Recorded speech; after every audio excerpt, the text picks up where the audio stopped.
soir a lieu Saturday Night Main Event et on saura qui de Jey Uso ou CM Punk va prendre le titre, mais également si Cody Rhodes va conserver face à Drew McIntyre, si Jade Cargill va enfin récupérer un titre après sa 87e tentative face à Tiffany Stratton et si Dom Dom va trouver une solution pour se sortir de ce triple menace face à Penta et Rusev. Au moment où je tourne cette vidéo, on est samedi après-midi, le 1er novembre, donc je ne connais pas encore les résultats de Saturday Night Main Event, mais en partant de ce constat, et qu'il y a ces matchs ce soir, je vais établir un petit fantasy booking, un Nico booking, comme j'aime à les appeler sur mes autres plateformes, histoire de voir ce qu'on pourrait attendre ou ce qu'on pourrait voir pour WrestleMania. Donc cette vidéo sera divisée en plusieurs chapitres, divisés par les title pictures concernés et les catcheurs concernés par ces title pictures. C'est parti pour le premier chapitre qui concerne le titre de la WWE de Cody Rhodes. What do you want to talk about? On a donc Cody Rhodes qui va défendre son titre WWE face à Drew McIntyre, puisque de base, on le rappelle, McIntyre et Jacob Fatu étaient censés avoir un match de challenger numéro 1, cependant Jacob Fatu a été agressé dans les vestiaires juste avant ce match, et Drew McIntyre a été déclaré challenger numéro 1 d'office. Je ne pense pas qu'il soit coupable, puisqu'il s'est adressé à Nick Aldis en lui disant « Si tu pensais que j'étais coupable, je pense que tu ne m'aurais pas donné la place de challenger numéro 1, et je te le dis, je ne suis pas coupable. » Mais j'ai abordé ce sujet plus en précision dans une vidéo qui est sur ma chaîne disponible actuellement, qui a agressé Jacob Fatu. Je vous invite à aller la voir, vous pouvez cliquer juste sur le petit bandeau qui apparaît ici normalement pour aller voir cette vidéo. Et à la fin de cette dite vidéo, qui a agressé Jacob Fatu, j'en suis venu à la conclusion que mon suspect numéro 1 était Randy Orton. Je vais donc partir de ce constat-là, Randy Orton est le responsable de l'agression de Jacob Fatu puisqu'il veut supprimer les adversaires potentiels de Cody Rhodes pour qu'il ne reste que lui à la fin et qu'il puisse lui récupérer le titre. On voit, ça fait 1 an et demi, Randy Orton qui pose ses yeux sur le titre de Cody Rhodes, un peu trop insistement depuis que la chatte de Castle l'année dernière, il me semble. Donc, dans l'idée, on a ce soir Cody Rhodes, Drew McIntyre. Et en plus, si Cody Rhodes perd par décompte extérieur ou s'il se fait disqualifier, il y a changement de titre. Là, on rentre dans le fantasy booking, on rentre dans le Nico booking. Randy Orton va intervenir à Saturday Night Main Event, faire semblant de vouloir aider Cody Rhodes, sauf que finalement, il va taper Drew McIntyre par inadvertance, l'arbitre va le voir, disqualification, nouveau champion. Drew McIntyre parce que Cody Rhodes aura fait... Non, Randy Orton aura fait disqualifier Cody Rhodes. Et d'ailleurs, je ne sais pas si vous le savez, mais il y a eu des reports qui sont sortis juste après WrestlePalooza où apparemment les plans initiaux étaient justement de faire gagner Drew McIntyre face à Cody Rhodes à cause d'une intervention de Randy Orton fortuite, voulant aider Cody Rhodes mais finalement se retournant contre Cody Rhodes, et il y a eu une tollée sur les réseaux où les gens voulaient voir ce scénario arriver, donc je me dis peut-être qu'ils veulent rattraper leurs erreurs ce soir à Saturday Night Main Event, sachant qu'en plus le Saturday Night Main Event est le premier diffusé sur Peacock et plus sur la NBC, donc il y a des enjeux commerciaux de rendre ce Saturday Night Main Event intéressant, etc. Sur YouTube à travers le monde, sur Peacock aux États-Unis, bref, il y a des enjeux, je me dis que ce Saturday Night Main Event peut créer des surprises, et donc rattraper les erreurs de WrestlePalooza. En tout cas, nous venons de couronner notre nouveau champion, Drew McIntyre. Et quelle est la road to Mania pour Drew McIntyre? Pour moi, c'est tout d'abord défendre son titre face à Randy Orton et Cody Rhodes, les deux en même temps, jusqu'au Royal Rumble où Drew McIntyre sortira victorieux de cette rivalité à 3, et où Cody Rhodes et Randy Orton, eux, continueront leur bif vraiment 1 contre 1, que tous les deux, pour WrestleMania. Donc je viens de vous donner ma première affiche de WrestleMania 42, Cody Rhodes contre Randy Orton. Leur bif dure jusqu'à WrestleMania, ils régleront ça, pourquoi pas dans un match à stipulation, un I Quit, quelque chose de très vénère, le mentoré contre le mentor, je pense que ça peut être très très cool comme rivalité, et surtout pour moi, Cody Rhodes, Randy Orton, c'est une des affiches de WrestleMania les plus intéressantes pour les deux, à l'heure actuelle, à l'instant T, avec le scénario que je suis en train de dérouler. Quant à Drew McIntyre, pour moi, il sera choisi par le gagnant du Royal Rumble, puisqu'il a le titre WWE, le titre flagship de la compagnie, et ce Royal Rumble sera remporté par Sami Zayn. Dans mon booking, de nouveau, hein, je fais pas des pronos, c'est mon booking. Sami Zayn remporte le Royal Rumble qui a lieu en Arabie Saoudite, d'autant plus, puisqu'on a un Sami Zayn qui, pour moi, là, ce qu'il va faire, c'est être occupé dans les War Games, puisque lui, Ilya Dragunov, Rey Fenix et 2 membres des Wyatt Six, donc très certainement Eric Rowan et Uncle Howdy, vont affronter ma famille Arbre, MFTs, qui pour moi c'est le seul wargame masculin qui a l'air plus ou moins construit. Donc Sami est occupé jusqu'aux séries, Drew McIntyre lui va s'amuser avec Cody et Randy Orton, Sami Zayn lui va s'occuper pourquoi pas avec un Aleister Black, je pense que ça pourrait être une rivalité très sympa et nous offrir d'excellents matchs, comme on a déjà pu voir pendant l'Open Challenge de Sami Zayn. Et donc Sami arrive au Royal Rumble, remporte ce Royal Rumble et choisit Drew McIntyre. Donc on aurait, du côté de SmackDown, Cody Rhodes, Randy Orton comme première affiche de WrestleMania, et un Drew McIntyre Sami Zayn pour le titre de la WWE. Et prenez-moi pour un fou, mais oui, je fais gagner le titre à Sami Zayn à WrestleMania 2026, l'année de Sami Zayn en Main Event Picture, puisqu'il a fait tout ce qu'il y avait à faire en mid-card, et il a prouvé qu'il avait l'étoffe d'un vrai champion babyface, plus si underdog que ça. Je trouve que c'est très dur de nos jours d'avoir des très bons babyface derrière lesquels le public peut se ranger. Sami Zayn incarne ça à la perfection, et il nous l'a prouvé par le passé, lors de ses grands affrontements, notamment contre Roman Reigns à Elimination Chamber 2023, le main event qui nous a fait de WrestleMania 39 avec Kevin Owens contre les Usos. Sami Zayn nous a prouvé qu'il pouvait répondre présent dans les grands rendez-vous. Pour ce qui est du titre féminin de SmackDown, ce soir, je vois bien Jade Cargill récupérer le titre sur Tiffany Stratton, mais Tiffany Stratton ne va pas se laisser faire aussi facilement, et je pense que leur rivalité va durer un tout petit peu, peut-être jusqu'au Rumble, peut-être jusqu'en décembre, s'il y a un pay-per-view en décembre, puisque quand même Tiffany sort de plus de 300 jours de règne, 14-0 avant de perdre contre Stephanie Vaquer, si je dis pas de bêtises. On a une Tiffany Stratton très forte qui, je pense, ne va pas laisser tomber le titre aussi facilement, mais Jade Cargill va la récupérer, se débarrasser de Tiffany Stratton, et la relève sera prise par Bianca Belair, que je vois bien faire son retour aux alentours de janvier. Ça fera quasiment 10 mois qu'elle était absente depuis WrestleMania. Donc un retour de Bianca Belair pour avoir ce fameux Bianca Jade Cargill à WrestleMania. Donc voici ma troisième affiche pour SmackDown. Shall entertain you.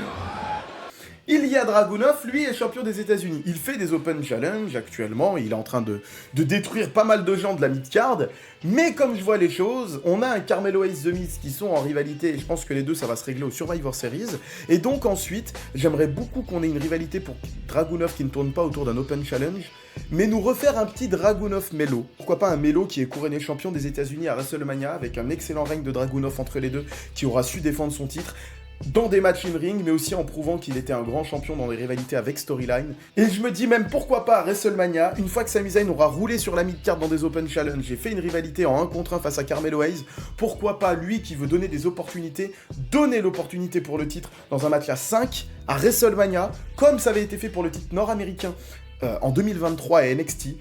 Dragunov contre Melo, contre Damian Priest, Aleister Black, pourquoi pas Kit Wilson, The Miz, je sais pas, mettre des gens de la mid-card dans un excellent match de gala que remporterait Carmelo Hayes.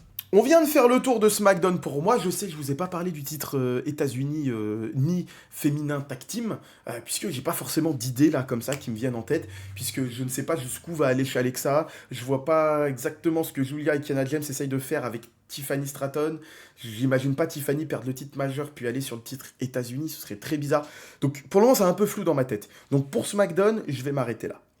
Passons maintenant à Raw. To Monday Night Raw. Je le rappelle, on est toujours le samedi après-midi avant Saturday Night Main Event, et ce soir, Jey Uso affronte CM Punk pour le titre de champion du monde poids lourd. Donc pour moi, la vraie histoire qui doit s'écrire, c'est Jey Jimmy. Donc je vois CM Punk prendre le titre.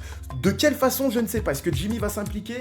Mais s'il s'implique, ça voudrait dire que il turn quand même sur son frère, puisqu'on le sait, les gens vont continuer d'y hit dans les salles, même si la semaine d'avant, c'est Jey qui a éliminé Jimmy de la Battle Royale alors qu'il s'était dit on va en finale tous les deux et ensuite on s'affronte. Jey Uso n'en a eu que faire, il a éliminé Jimmy avant quand il en a eu l'opportunité, alors que Jimmy l'avait sauvé 2 fois dans cette Battle Royale. Bref, je suis pas là pour m'énerver sur Jey Uso. Et donc pour moi l'histoire est entre les deux. Et dans cette histoire, Jey donc qui perd le titre ce soir face à CM Punk et CM Punk nouveau champion, on reviendra sur lui après.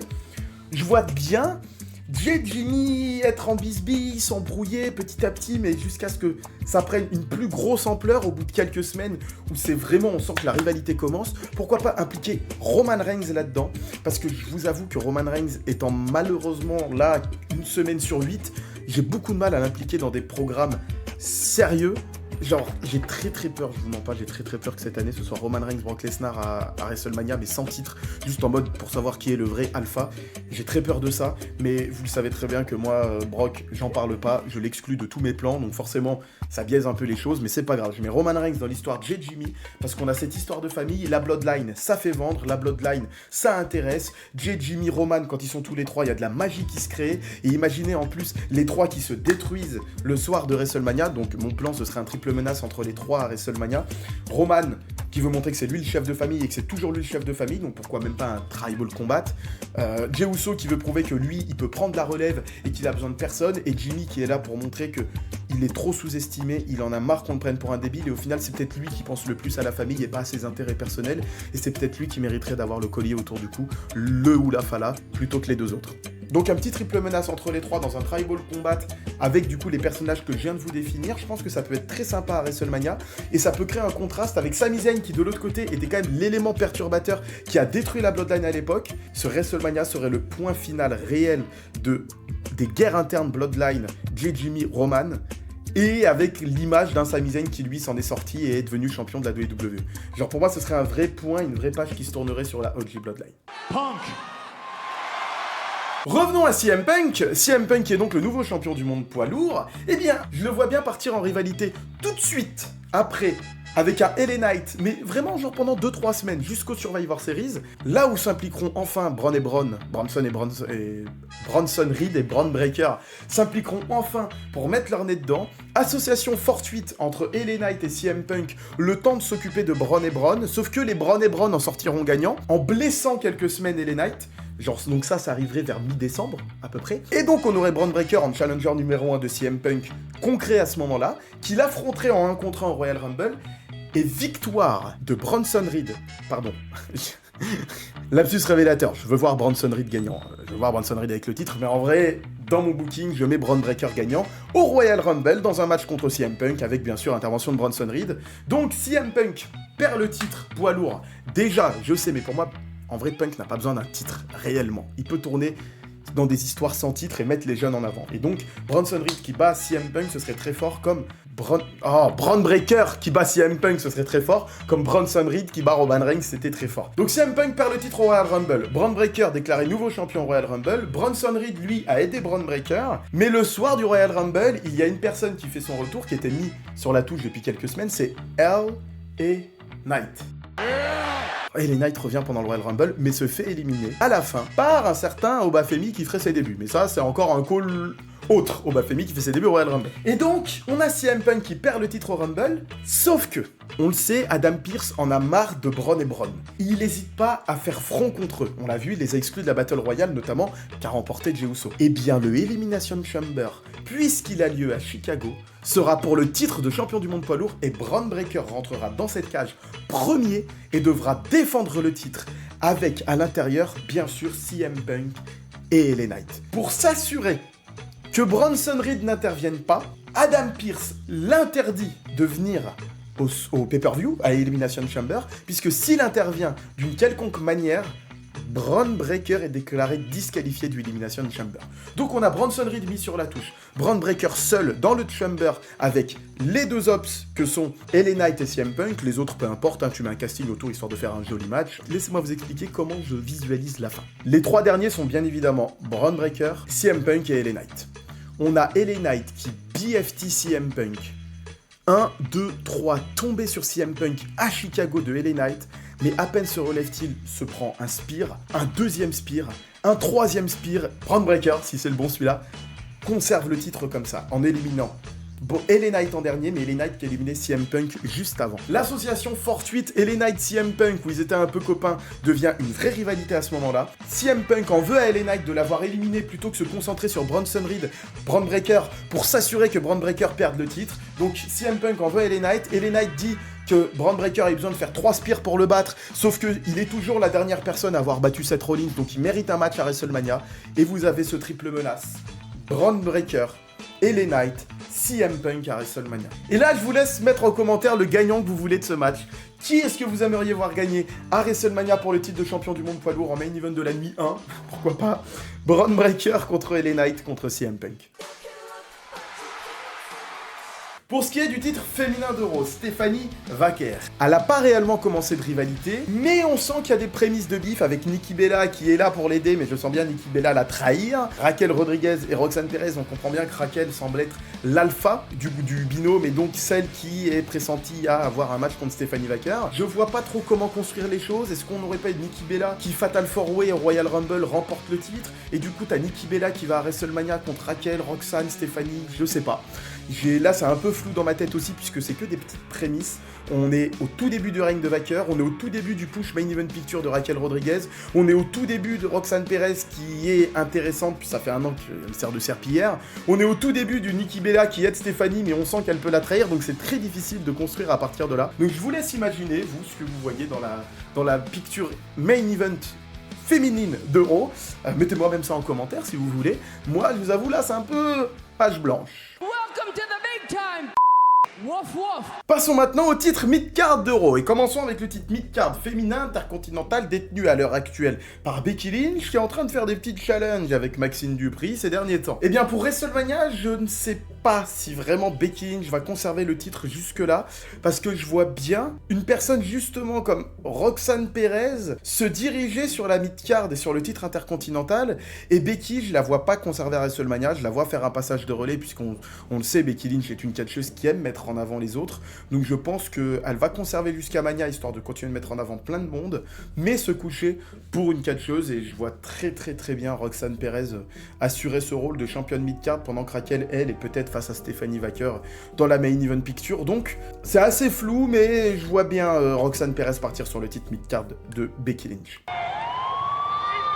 Et le titre de Dominic Mysterio, actuellement champion intercontinental, eh bien, on a vu qu'il y avait des grosses tensions avec le Judgment Day, on a vu qu'il y avait une association avec Los Americanos, et notamment El Grande Americano.